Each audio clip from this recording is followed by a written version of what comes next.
CNN, the U.S. mask mandate for planes and public transportation has been struck down, Venice is introducing an entry fee for tourists, and Chicago O'Hare International Airport is getting an $8.5 billion makeover.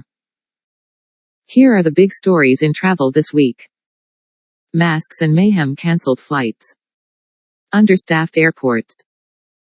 Soaring car rental costs. Despite restrictions easing and COVID rates settling, it's set to be a challenging summer for travel. Added to that, there's the ongoing saga of the U.S. transportation mask mandate.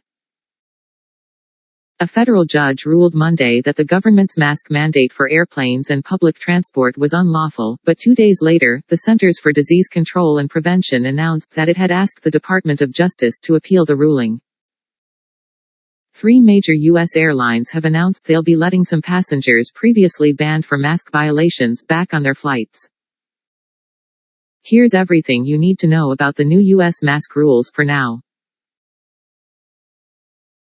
Meanwhile, video has emerged that appears to show former heavyweight boxing champ Mike Tyson hitting a fellow airplane passenger.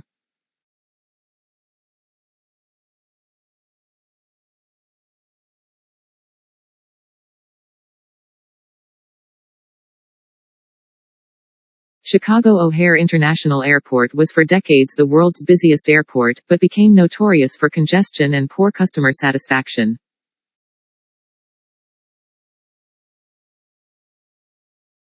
A new $8.5 billion makeover is set to transform this huge Midwestern hub.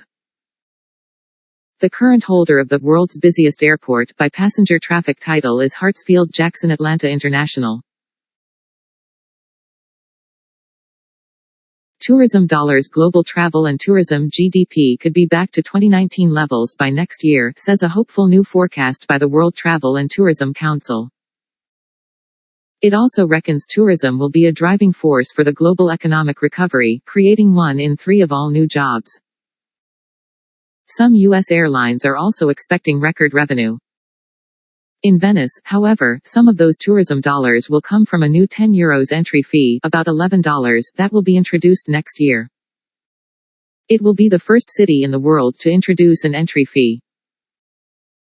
However, Wales and Edinburgh are some of the other European destinations considering a tax on tourists.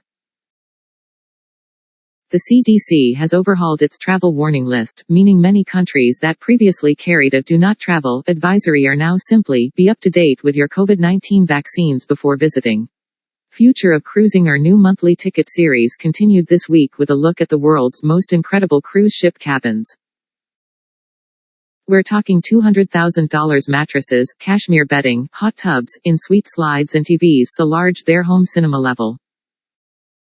And after a couple of choppy years for the industry, we took a look at the comeback of cruising. Unusual Airlines. Did you know that the restaurant chain Hooters once had its own airline, complete with tank-topped Hooters girls? Or that a Florida airline named Smokers Express tried to offer passengers onboard steaks and burgers with a side of free cigarettes?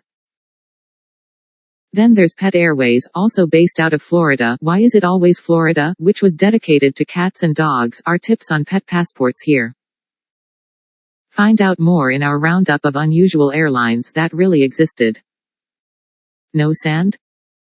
No problem. Panama's Bocas Bali Resort had everything, except for a beach.